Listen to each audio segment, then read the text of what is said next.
ભરૂચના પરેશ વસાવા હત્યાકાંડનો ભેદ પોલીસે ઉકેલી કાઢ્યો છે। બાઇક લૂંટવાના ઈરાદે મિત્રએ જ મિત્રની હત્યા કરી હોવાનું સામે આવ્યું છે।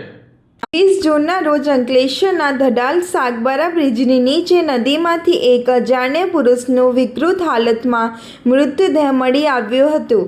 મૃતદેહની હાલત એટલી ખરાબ હતી કે તેની ઓળખ કરવી પોલીસ માટે મોટું પડકાર બની હતી।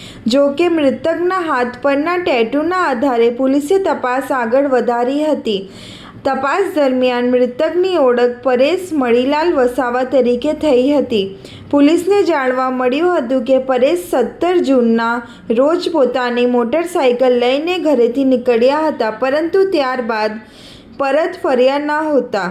પોલીસે ઘટનાની ગંભીરતાને ધ્યાનમાં રાખી ભરૂચ અને અંકલેશ્વર વિસ્તારના 150થી વધુ સીસીટીવી કેમેરા ચકાસ્યા હતા। ફૂટેજમાં ચોંકાવનારી હકીકત સામે આવી હતી। પરેશ વસાવાની મોટરસાઇકલ કોઈ અજાણ્યો વ્યક્તિ ચલાવી રહ્યો હતો, જ્યારે પરેશ વસાવા પાછળ બેઠેલા જોવા મળ્યા હતા। ફોરેન્સિક પોસ્ટમોર્ટમ રિપોર્ટમાં મૃતકને ગંભીર ઇજાઓ પહોંચાડવામાં આવી હોવાનું બહાર આવતા હત્યાનો ગુનો નોંધાયો હતો।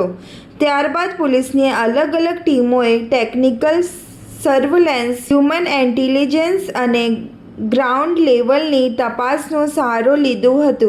સતત વોચ અને ગુપ્ત માહિતીના આધારે પોલીસે આખરે 20 વર્ષીય નિર્મલ રાજુ નિષાદને ઝડપી પાડ્યો હતો। પૂછપરછ દરમિયાન આરોપીએ મોટરસાઇકલ પડાવી લેવા માટે પરેશ વસાવાની હત્યા કરી હોવાનું કબૂલ્યો હતો।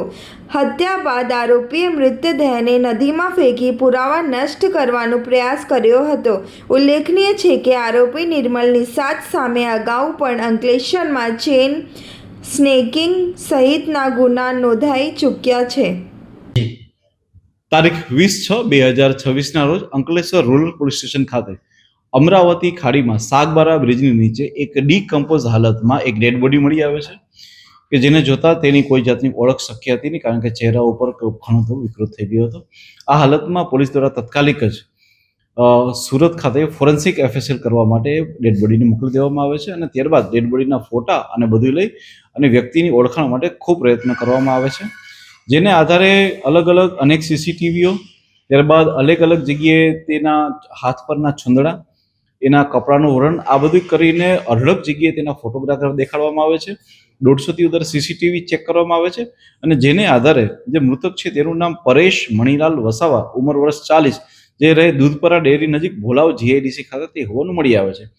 મીનવાઇલ સુરત ફોરેન્સિક ખાતેથી ખ્યાલ પડે છે કે જે વ્યક્તિની ડેડ બોડી છે તેનું મૃત્યુ કોઈ તીક્ષ્ણ વસ્તુઓ દ્વારા તેના માથામાં મારવાથી થયું હોવાનું સામે આવતા પોલીસ દ્વારા 27/6ના રોજ તત્કાલ ધોરણે 103(1) BNS પ્રમાણે મર્ડરનો ગુનો દાખલ કરવામાં આવે છે અને આગળની તજવીજ ખૂબ આગળ વધારવામાં આવે છે, જેમાં અમારા અંકલેશ્વર ડિવિઝનના ડીવાયએસપી, એલસીબીની ટીમ અને લોકલ પીએ જે છે એ ખૂબ જ મહેનત ઉઠાવે છે અને ત્યારબાદ જે છે એ બધી જ વસ્તુ ચેક કરતા ખ્યાલ પડે છે કે 17/6/2026ના રોજ આ વ્યક્તિ ભોલાવ જીઆઈડીસી ખાતેથી નીકળી અને ત્યારબાદ જે છે તેમનું લોકેશન મળી આવતું ન હતું।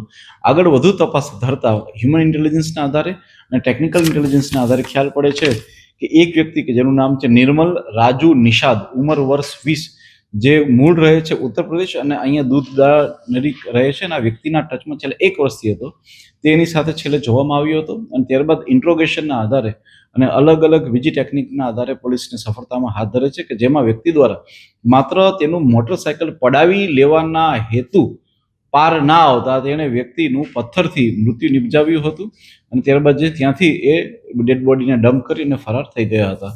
આ વ્યક્તિ જે નિર્મલ રાજુ નિષાદ છે તેની ઉપર આ અગાઉ પણ 2025ની સાલમાં ચેઇન સ્નેચિંગના એટલે કે 304(2) મુજબના 2 ગુના પણ દાખલ થયેલા છે।